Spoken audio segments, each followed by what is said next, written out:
Bonjour, j'ai le plaisir d'accueillir Madame Nathalie Mons. Madame Mons est professeure de sociologie à l'Université de Cergy-Pontoise. Madame Mons est membre du Conseil national d'évaluation du système scolaire. Les domaines de spécialisation de Madame Mons sont l'action publique et l'évaluation des politiques éducatives dans une perspective de comparaison au niveau international. Ses travaux portent sur les processus de fabrication des politiques scolaires, leur mise en œuvre locale et les phénomènes de résistance qui peuvent s'y développer, ainsi que sur l'évaluation des effets de ces réformes sur les acquis et les attitudes des élèves. Madame Mons, dans votre conférence intitulée « Les effets des politiques d'évaluation standardisées, que nous disent les recherches et comparaisons internationales », vous dites concernant les politiques d'évaluation standardisées qui se sont massivement développées dans les pays de l'OCDE depuis les années 90, qu'elles ne sont plus conçues seulement comme un instrument d'évaluation des acquis individuels des élèves, mais que ces dispositifs s'imposent aujourd'hui comme un outil politique de régulation des systèmes éducatifs, qu'ils s'intéressent au-delà des résultats scolaires des élèves, aux performances des établissements scolaires, des autorités locales, et donc ça dépasse le niveau d'évaluation pour atteindre le niveau politique et décisionnel. Pourquoi, à votre avis, ces tests se sont développés? Vous avez tout à fait raison. Ce qui est marquant, en fait, aujourd'hui, et ce depuis finalement 2 décennies, c'est que les évaluations standardisées ont changé de nature. Il y a toujours eu des évaluations standardisées dans les systèmes éducatifs, mais qui étaient davantage orientées sur l'élève, sur le contrôle de ses acquisitions. Donc on était finalement dans le domaine de la pédagogie. Et ce qui est marquant sur les 2-3 dernières décennies, c'est que les évaluations standardisées vont sortir de ce champ exclusif de la pédagogie pour devenir aussi des instruments politiques. C'est-à-dire qu'on va s'intéresser non seulement aux résultats des élèves, évidemment, c'est toujours ça qui intéresse, quelles sont les acquisitions, les compétences des élèves, mais ces outils vont aussi servir à évaluer les établissements, les équipes pédagogiques, voire des collectivités territoriales, lorsque le contrôle se développe au niveau de l'État. Ça se développe non pas parce que c'est une évidence, c'est vrai qu'il y a une rhétorique autour des évaluations standardisées, on dit pour améliorer les systèmes éducatifs, il faut évaluer. Et donc, on a l'impression finalement que ça s'impose maintenant, qu'on découvre quelque chose de magique et ça s'impose comme une évidence. Ça n'est pas le cas. C'est-à-dire que vraiment le développement des évaluations standardisées correspond à un contexte économique, social, éducatif particulier, avec finalement plusieurs grandes tendances qui expliquent le développement de ces évaluations standardisées. Tout d'abord, aujourd'hui, une centration sur les résultats quantitatifs des élèves et notamment sur leurs acquisitions cognitives, avec un moindre souci par exemple pour le rôle de socialisation de l'école. Donc on pense qu'il faut mesurer les acquisitions des élèves et particulièrement les acquisitions cognitives en mathématiques, en français, etc. La deuxième grande tendance qui explique le développement de l'évaluation standardisée, c'est le développement de l'autonomie scolaire et de la décentralisation. C'est-à-dire que finalement, comme on renvoie une série de responsabilités et d'engagements au local, aux équipes pédagogiques dans les écoles, aux collectivités territoriales qui doivent développer des programmes éducatifs, on dit en contrepartie de ces délégations de compétences, vous devez rendre des comptes. Et puis la troisième grande tendance aussi qui explique très fortement le développement des évaluations standardisées, c'est la reddition des comptes de l'école vis-à-vis des citoyens et des parents. On est vraiment dans une autre forme, une autre organisation démocratique où les politiques doivent rendre des comptes à la société civile et notamment cet investissement tellement important dans l'éducation. Et donc ça passe par des résultats chiffrés. Regardez, nos réformes fonctionnent, les résultats des élèves s'améliorent. D'accord. Et est-ce que les recherches montrent dans quelle mesure c'est efficace? Est-ce que ces évaluations standardisées sont efficaces au niveau de l'évaluation et du feedback dont vous parlez?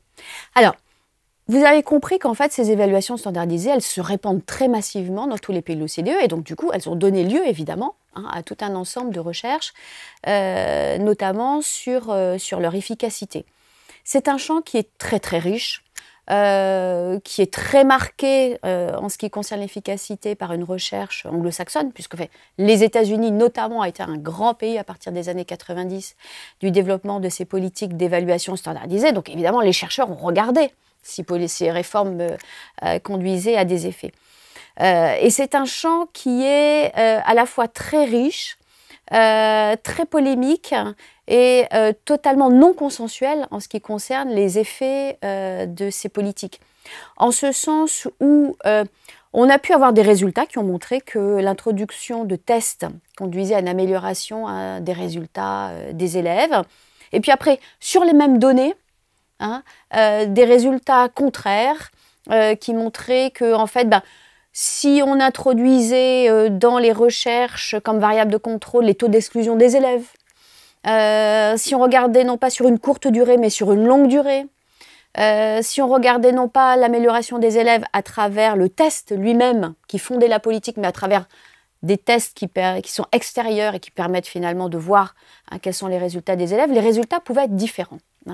Donc on voit bien qu'il y a une vraie difficulté à évaluer les politiques d'évaluation standardisée. Et pour l'instant, mis à part certains résultats un peu concluants, on a vraiment des éléments qui sont non consensuels. Alors, les résultats un petit peu concluants, ils portent surtout sur les évaluations de fin de secondaire, des examens qu'on trouve donc à la fin de l'enseignement secondaire, qui sont des évaluations donc externes, et qui sembleraient, si elles sont conduites dans certaines conditions, pouvoir aboutir à une amélioration des élèves. Alors, ces conditions, c'est quoi?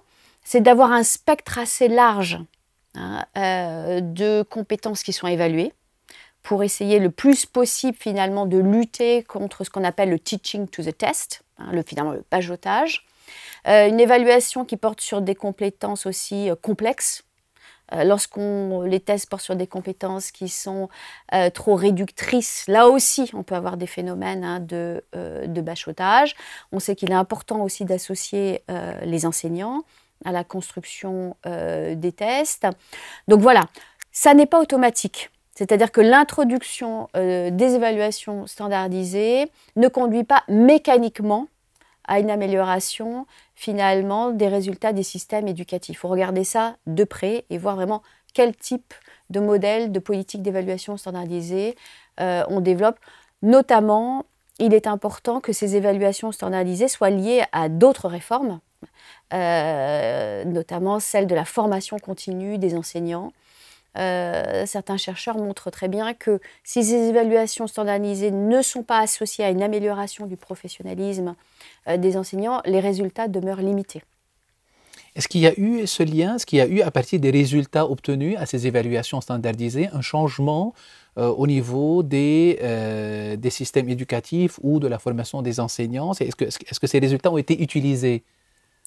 Ces résultats ont été utilisés assez progressivement. On voit bien qu'au début, on était peut-être sur des tests un peu simples, finalement d'atteinte ou non de compétences minimales. Après, si on regarde le cas des Américains, on est passé davantage à des tests plus complexes, tout ce qui est proficiency testing. Donc, on teste finalement un spectre large de compétences, c'est plus oui ou non, on a passé le test.